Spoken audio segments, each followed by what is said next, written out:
Oke, bismillah. Assalamualaikum warahmatullahi wabarakatuh. Ya, kali ini kita mulai di channel Prof Abra ya, Provokator Kebaikan.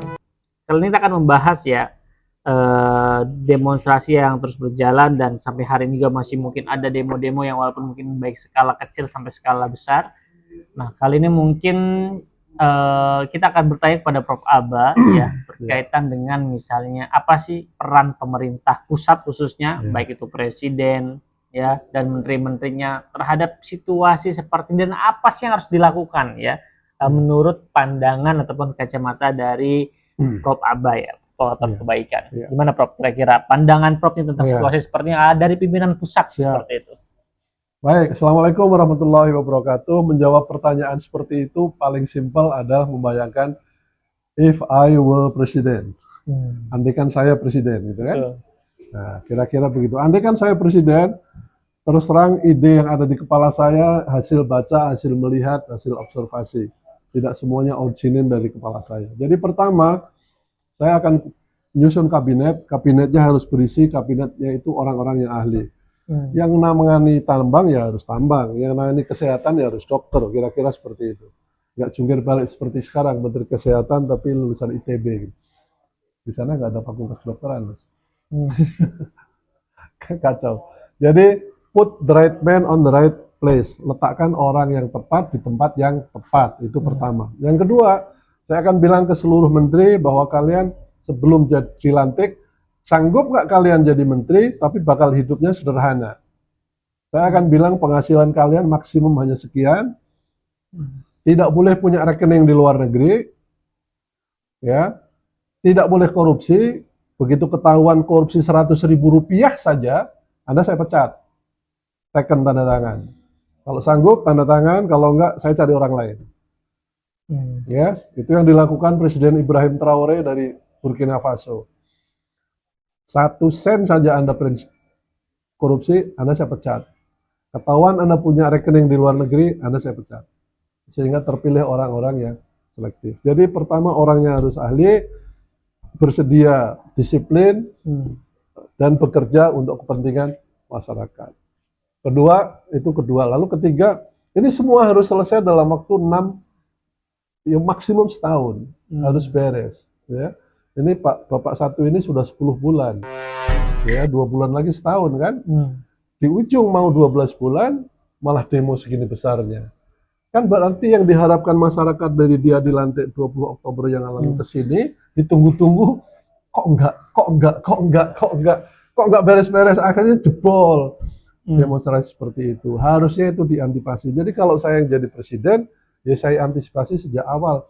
Begitu dia naik, begitu saya naik jadi presiden, saya harus sudah tahu apa saja yang jadi ganjelan di hati rakyat. Pekerjaan, penghasilan, dan sebagainya. Pendidikan, kesehatan itu harus diselesaikan. Nah, soal kita kan nggak punya dana cukup banyak. Ya mari kita korek. Bumi yang diserahkan oleh Allah kepada kita ini kaya raya. Airnya mengandung banyak ikan, tanahnya mengandung emas, nikel, tembaga, perak, dan sebagainya. Kenapa itu tidak dimanfaatkan untuk orang Indonesia? Dulu ada slogan besar dari Pak Soekarno, biarkan hasil-hasil tambang itu terbenam di bumi Indonesia, tunggu sampai anak-anak Indonesia punya keahlian dan kemampuan untuk mengolahnya. Saya bisa carikan tuh kata-kata Pak Karno itu. Maksudnya apa? Begitu anak-anak kita ahli tambang sudah lahir, ahli perminyakan sudah lahir, kita udah 80 tahun merdeka, Pak. Kalau 5 tahun sekali menghasilkan sarjana, sudah berapa kali sarjana, Pak? 80 tahun. Anggap aja setahun 2 kali wisuda gitu ya. Berarti sudah 80 kali 2, sudah 160 kali wisuda. Kalau masing-masing dari satu perguruan tinggi 1.000, itu sudah 160.000 dari satu kampus. Sudah banyak sekali Pak sarjana kita itu. Jadi itu yang saya lakukan. Hasil bumi, slogan kita, tagline-nya adalah hasil bumi Indonesia untuk rakyat Indonesia.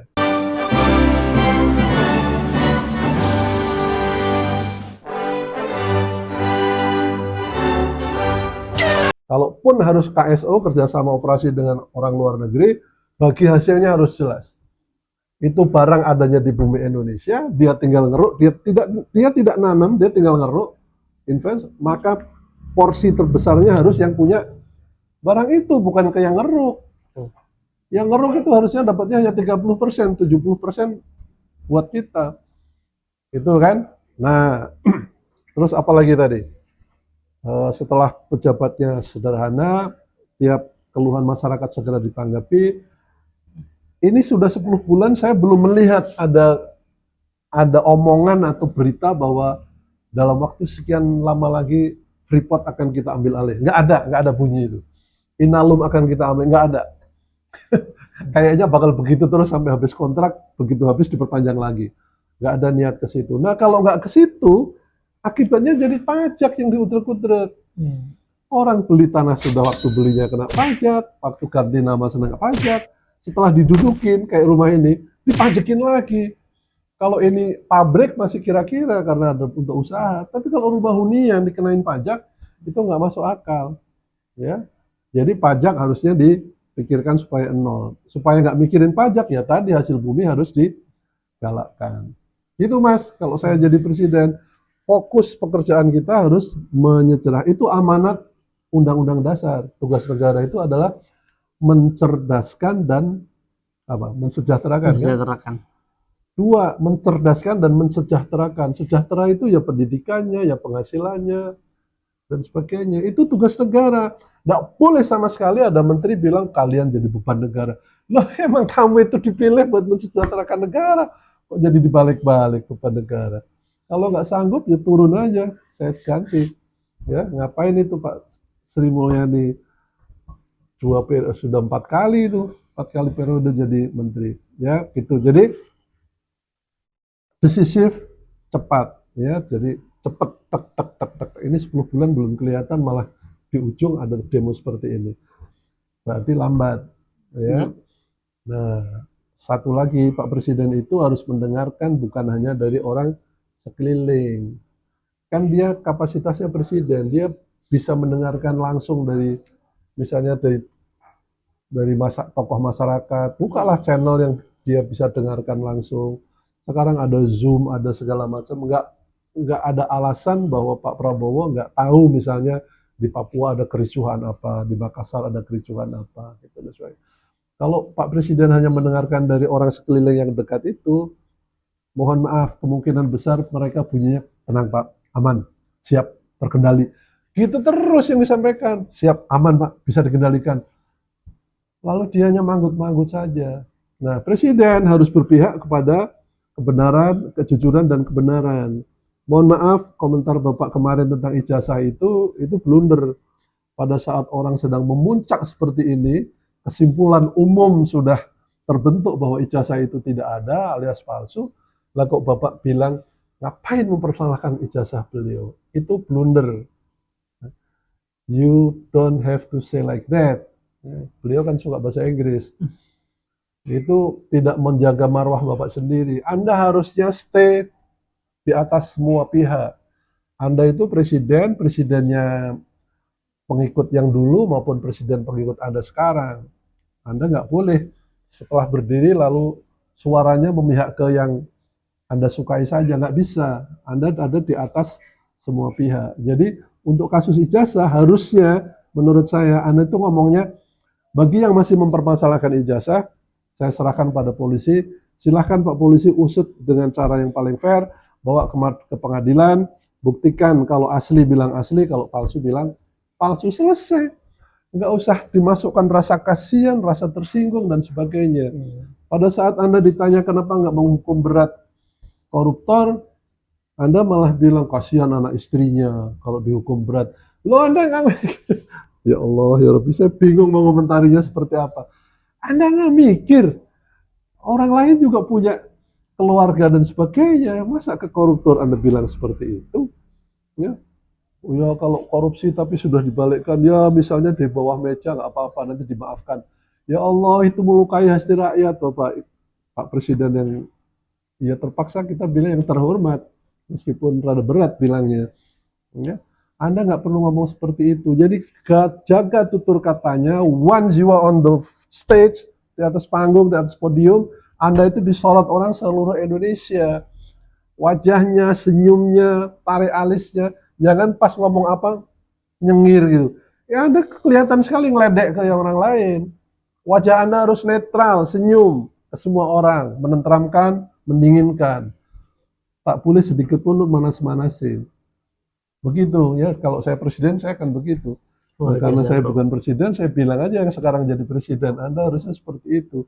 Insya Allah kalau Anda tingkah laku Anda diperbaiki, nggak akan seperti ini. Untung Anda nggak dikomentarin oleh orang yang tahu micromotion. Saya punya teman yang micromotion, Mas. Dia bisa baca wajah orang, Mas ngobrol sama dia, kelihatan alisnya miring dikit, bibirnya mencong dikit, atau tadinya duduknya begini, Anda begini, Anda dengerin saya misalnya tadinya begini, setelah itu begini. Anda dia udah tahu, nah ini udah mulai nggak menghargai saya. Itu kalau Bapak pidato, lalu hasil pidato dibaca oleh Mbak Satu itu, yang ahli micromotion itu, nah Anda nilainya minus.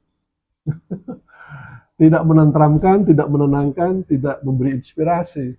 Ya, adanya keluh kesah. Terlalu banyak janji, sehingga Bapak sekarang terkenal dengan istilah omon-omon. Itu juga mengerikan. Slogan yang Anda pakai, omon-omon sama jogetin saja, itu nggak kena sekarang. Masalah yang dihadapi di Indonesia sedemikian besar dan ruwet, kok dijawab dengan jogetin aja. Itu kan Masya Allah, anak-anak boleh lah.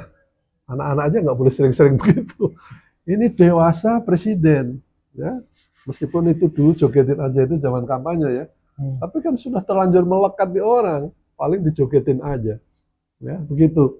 Jadi kita betul-betul merindukan pemimpin yang sopan, kata-katanya menenangkan, tindakannya betul-betul memberi solusi, tiap ngomong yang diomongkan dikerjakan. Nah, akan saya kejar ke Antartika. Kalaupun dia lari ke Antartika, aku kirim pasukan khusus untuk nyari mereka di Antartika. Loh yang sudah divonis saja nggak dihukum, malah dikasih jabatan jadi komisaris. Kan itu betul-betul menyakiti hati rakyat. Ya, diajar ke Antartika itu utara apa selatan sih? Coba lihat. Antartika Selatan. Jadi kalau ada koruptor kesini beneran selamat dia, nggak akan ketangkap. Terlalu bombastis kata-katanya. Begitu saya dilantik, andai kan saya dipercaya ya, saya dipercaya jadi presiden, begitu saya dilantik akan saya kejar sampai Antartika. Pidato itu nggak bisa dihapus, bisa dicari. Ya, digital record itu nggak bisa dihapus. Kayak saya hari ini ngomong begini, kan susah ngeralatnya. Ya, jadi ya mohon maaf kalau ada kesalahan aja, karena susah meralatnya. Tapi yang saya sampaikan itu betul-betul harapan. Bapak masih punya harapan, jangan terlalu curiga bahwa ini akan nurunin saya, ini akan gusur saya. Enggak, Bapak itu sebetulnya sudah dipercaya. Cuman karena lamban dan sebagainya, orang jadi rada jengkel. Ya, jadi kalau demo kemarin berimbas ke Anda, ya itu mohon dimaklumi. Penyebabnya bukan masyarakatnya, tapi Anda sendiri yang terlalu slow dan tidak mengerjakan seperti yang Anda kerjakan. Minimum coba cek pidato-pidato Anda yang sudah lewat 10 bulan terakhir, cek pidato-pidato Anda, lihat videonya, oh iya ya saya janji itu. Lagi tiap tanggal pasti ada dokumentasinya kan? 10 bulan ini, pidato di sini, coba cek semua pidato Pak Presiden, suruh orang itu sekretariat, ngumpulin, Anda tonton, Anda lihat, waduh di Semarang saya janji gini, waduh di Jogja saya janji gini, waduh di Medan saya janji gini, penuhi Pak, aman negeri ini. Luar biasa ya. Begitu Mas.